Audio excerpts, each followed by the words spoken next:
Okay, Trevan, got your transmission apart. And somebody's already been in here before and put a speedy sleeve on the output shaft to cover over the wear area that the rear seal created. I will clean this up, and if need be, we will replace the speedy sleeve. One thing that I found interesting was that when the rear cover came off, this bearing came with it, and it is stuck in there, which is very unusual. It's not supposed to work like that. We'll get it unstuck certainly, but really unusual to have this thing stuck inside there. This is the counter shaft. I was telling you, these things are meshing together with each other, and you've got to make these gears line up and go the same speed, and you're not doing that. So you have the synchronizer rings. Excuse me for moving the camera.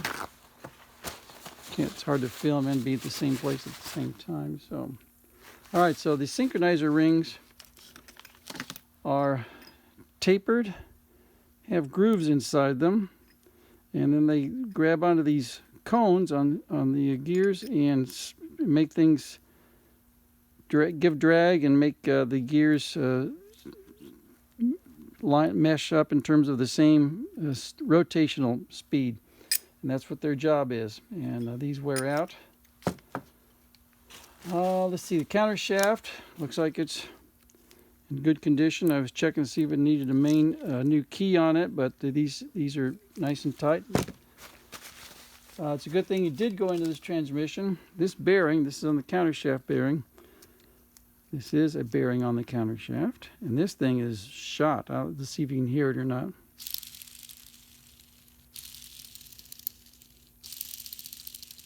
Sounds like it's got gravel in it. This is the other bearing on the other side. Nothing. Big difference. So this bearing was about to disintegrate, so it's a good thing we're going into here. All right, next up is to disassemble the main shaft, bulk of the main shaft, clean everything up, wait for the new parts to come in, and start the reassembly, which requires a lot of precision, as you may have seen in some of my previous videos.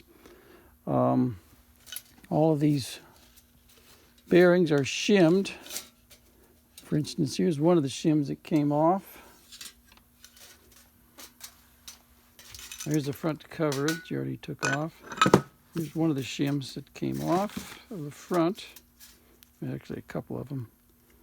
These are about the thickness of 4 or 5 human hairs. This one's about the thickness of 2 human hairs.